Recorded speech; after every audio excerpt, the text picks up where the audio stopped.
দেশের হাজার বছরের ইতিহাসকে সামনে রেখে বাংলাদেশের সংবিধান তৈরি হওয়া উচিত বলে মন্তব্য করেছেন বাংলাদেশ খেলাফত মজলিসের মহাসচিব আল্লামা মামুনুল হক। শনিবার বগুড়ার আলতাফুন্নেসা মাঠে আয়োজিত এক গণসমাবেশে তিনি একথা বলেন।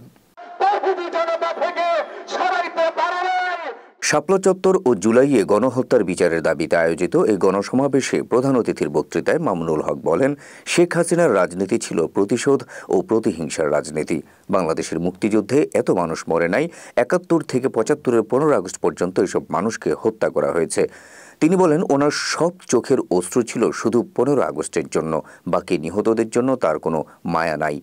মামুনুল হক বলেন, দ্বিতীয় স্বাধীনতার পর আজও আবার সেই পরাজিত শক্তি পেছন দরজা দিয়ে আমাদের পিঠে ছুরিকাঘাত করার চেষ্টা করছে। তারা ষড়যন্ত্র করছে ছাত্র জনতার অভূতপূর্ব বিজয় ছিনতাই করার জন্য।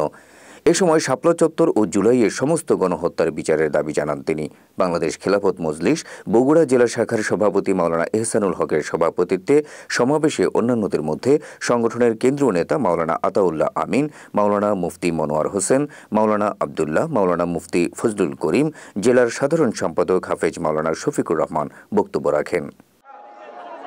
ফুলের তোড়া দিয়ে শুভেচ্ছা জানাচ্ছেন বাংলাদেশ বগুড়া জেলার